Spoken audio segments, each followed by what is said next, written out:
Hi, my name is Gabe Rumsey. My project is entitled Black Sexuality and Agency, the Evolution of Black Sexuality in the United States.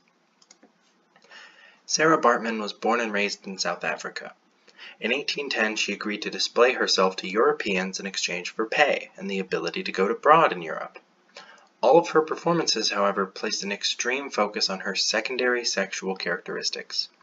As you can see from these artistic depictions, she is greatly misrepresented, and before the end of her contract, she was brought to perform in France, where she was then sold as if she were a slave.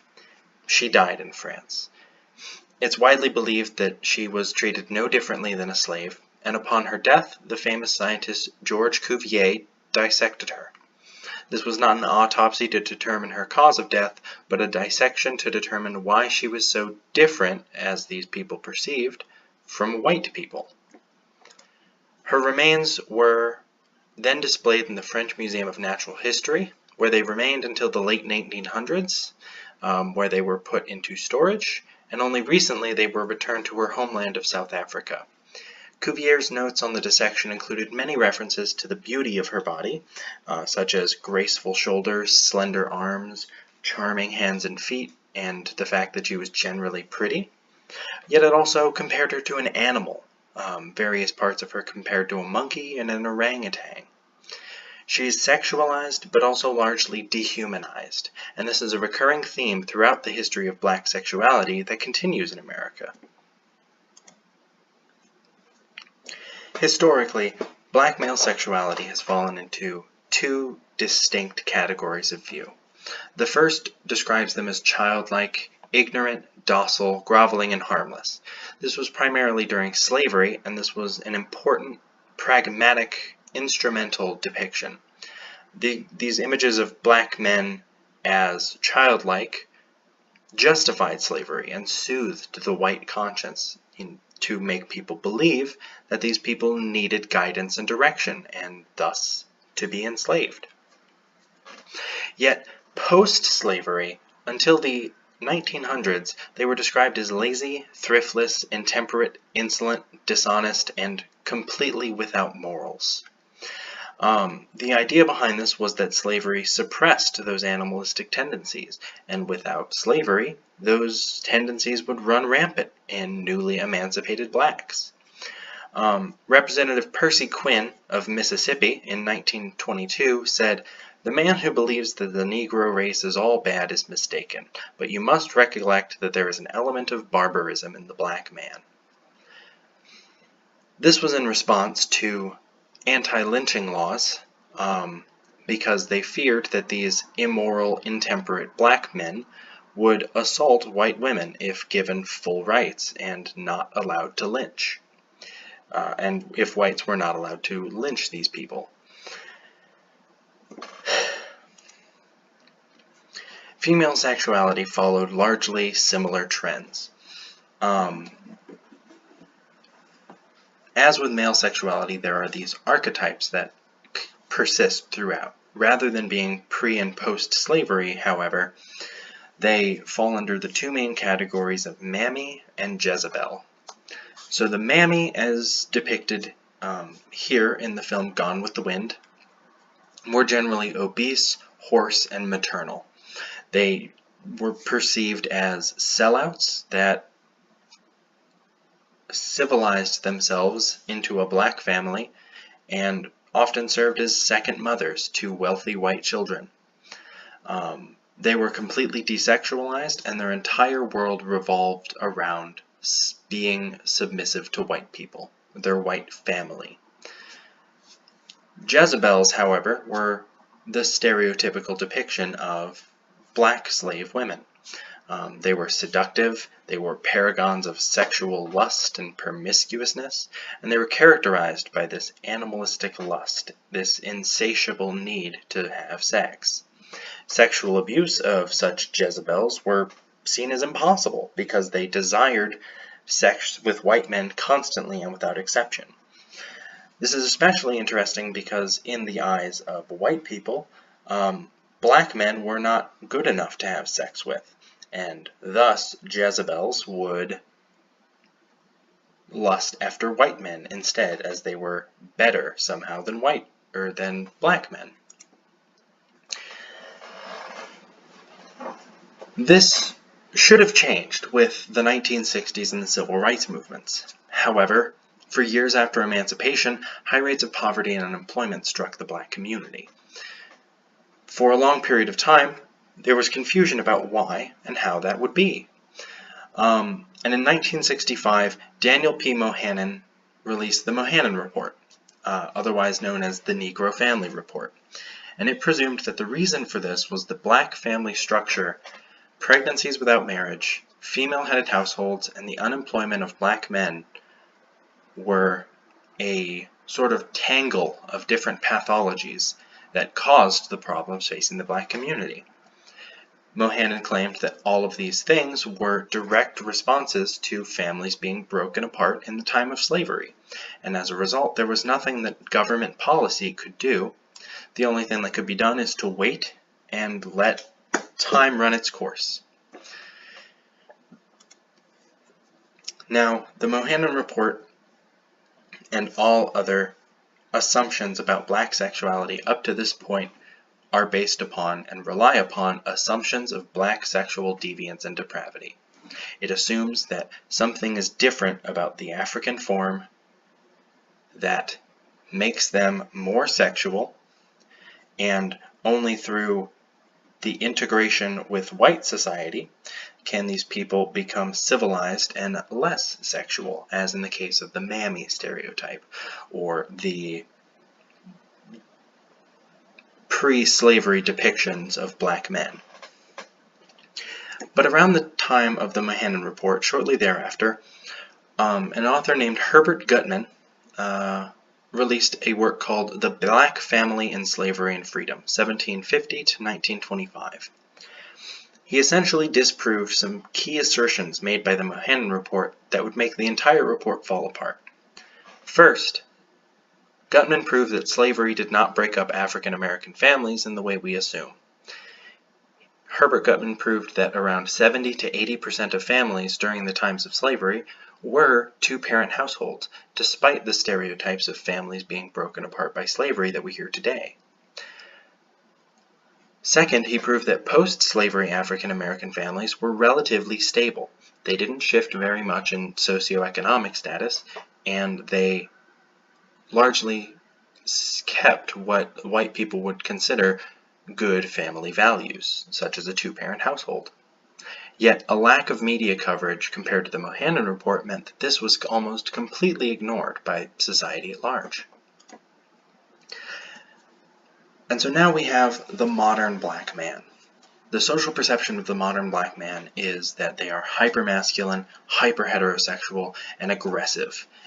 And these traits are often associated with lower-class culture, such as thugs, criminals, gangsters, hip-hop and rap music, and all kinds of unsavory traits. Pictured is Mike Tyson, who was considered one of the most dangerous men in the world. He serves as an iconic symbol of black sexuality and black masculinity very specifically.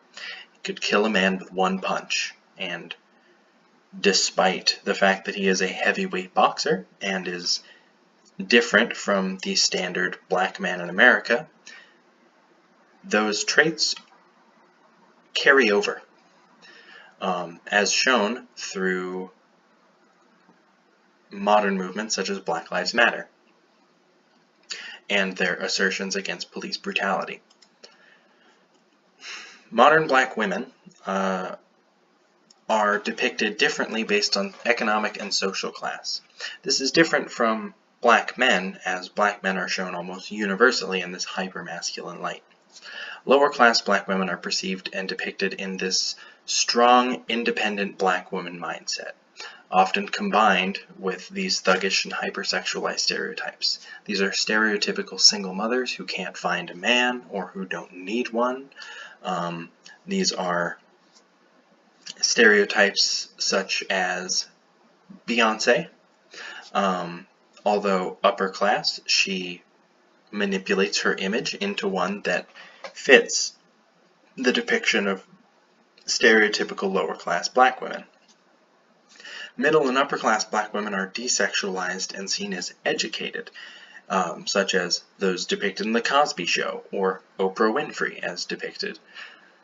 Upper class black women of extreme wealth are rarely depicted, but the highest echelons of economically secure black women manipulate their image, such as Beyonce and Oprah, into one of these two loose types. There are many nuances to sexual stereotypes, but these are two of the largest. American sexuality itself is related inherently to power. In 1984, Gail Rubin explored some of this aspect of the relationship between sexuality and power through a hierarchy of sexual respectability. Pictured is from Gail Rubin's report, Thinking Sex, and it depicts in the center of this circle what is perceived as good sexual acts. At home, no pornography, heterosexual, married, and monogamous. And on the outer circle are what are seen as bad forms of sex. And depending how much your relationships are in the middle versus the outside, is how you will be perceived as society as either good or bad based on these acts. Now, a study of sexual respectability like this opens the doorway to discussions of more elements of sexual respectability and sexuality, such as race, socioeconomic status, not only sex, but gender, and questions that Gail Rubin underexplored in her report in the 1980s. But looking at black sexuality today, it's still largely perceived as a non-normative thing. According to Beverly Guy Sheftel, a professor of women's studies, the black community talking about sexuality implies that they're engaging in and calling up a discussion that underscores what white people say about us. And that's led to silence in the black community. And what this means is that due to such assertions as the Mohannan Report, asserting that strong male heads of household will strengthen and improve the quality of life for the black community, or that black women are over-sexualized or completely unsexual, it means that no matter what the black community does, talking about their sexuality will somehow call up a stereotype.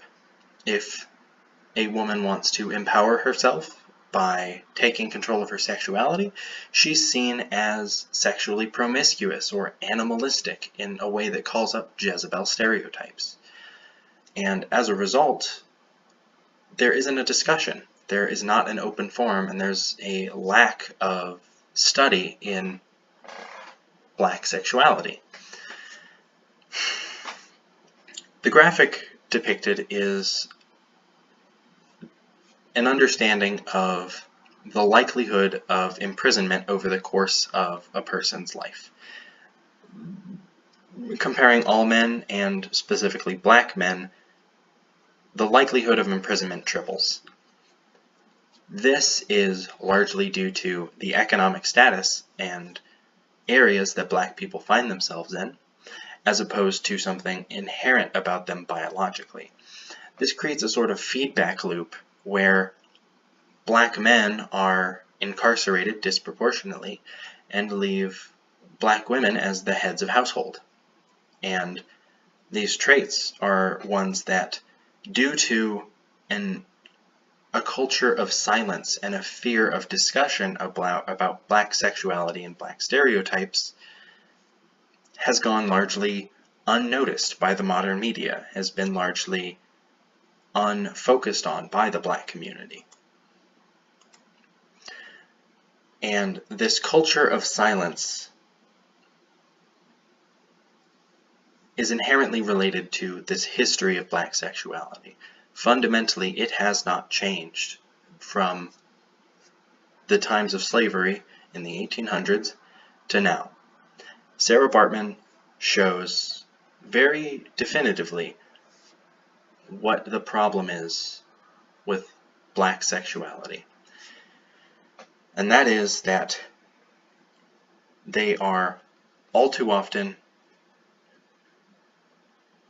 abused and mistreated at the hands of a predominantly white society, and even upon death they are stripped of their agency, stripped of any kind of control, and forced into a position where there is no solid option.